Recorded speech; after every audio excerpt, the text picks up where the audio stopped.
We will now leave the live site and go to the training website to start a new practice interview. Let's start a new interview. Jose and Maria Garcia come into your store and want you to help them get their taxes prepared. Click the New Interview button on the toolbar. Enter the primary customer's Social Security number. Confirm the Social Security number and click OK. You have now entered the Interview Wizard. Answering a series of questions in the Interview Wizard allows Interview Plus to automatically load the appropriate forms into the interview.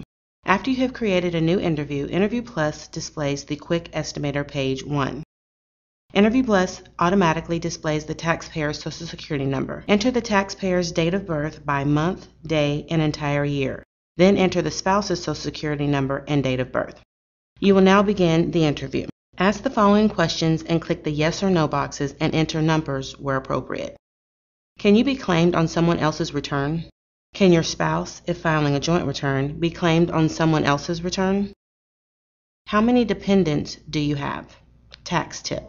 Your customer's spouse is never claimed as a dependent. How many of your dependent children are 16 years of age or younger? How many people lived in your home and at the end of 2007 were 18 years of age or younger, or were 23 years of age or younger and a full-time student, or any age and permanently disabled? How many children and disabled dependents did you pay daycare expenses for? How much did you pay for daycare? Select the appropriate filing status. Head of household means you are not married or you have been physically separated from your spouse the last 6 months of the year and you have a qualifying dependent. Qualifying widow or widower means you are a widowed or a widower and have at least one qualifying child dependent. Married filing separate means you are legally married, however you wish to file your taxes separate from your spouse.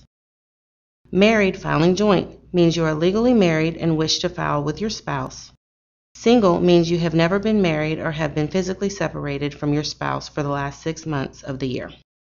You may access the Help button on the Interview Plus homepage, or you may access frequently asked questions from the support section on the Express Tax Lane website for more detailed information on these filing statuses. Select the type of income the customer has from the drop-down list provided and click Add. Enter the income amount and tax paid in the boxes provided. For the W-2, the amount is box 1, wages, tips, and other compensation. The tax is box 2, federal income tax withheld. Now add Mrs. Garcia's W-2. If your company accepts coupons or gives employee discounts, this is where they are entered. Be sure to type in the reason for the discount. Read the remaining questions.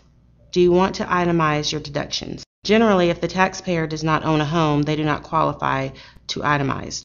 Do you have other tax documents? The taxpayer may have other documents that are not listed on the drop-down income list, and you may need them later in the interview. Do you want to do a state return? Answer this question yes, even if the customer's state does not require a tax return. We recommend you answer this question yes, then include the state initials in this box. If your customer worked in more than one state, you must enter the additional state income information and include the dates they moved in the notes section on the interview summary page. We will discuss the interview summary page later in the interview. Click Next. Interview Plus quickly provides you with an estimated refund. The Estimated Refund to Taxpayer page displays the refund option and fees to your customers. Fees have already been deducted from the taxpayer's estimated refund. The Garcias have chosen an IRAL and the fees are displayed. You must review the refund and the fees with the customer before you proceed. If the Garcias had chosen the e-file only or paper return, they will need to pay your company the preparation fees before the tax returns can be processed. When your customer agrees to the estimated refund and fees, click Next to fill in the rest of the forms.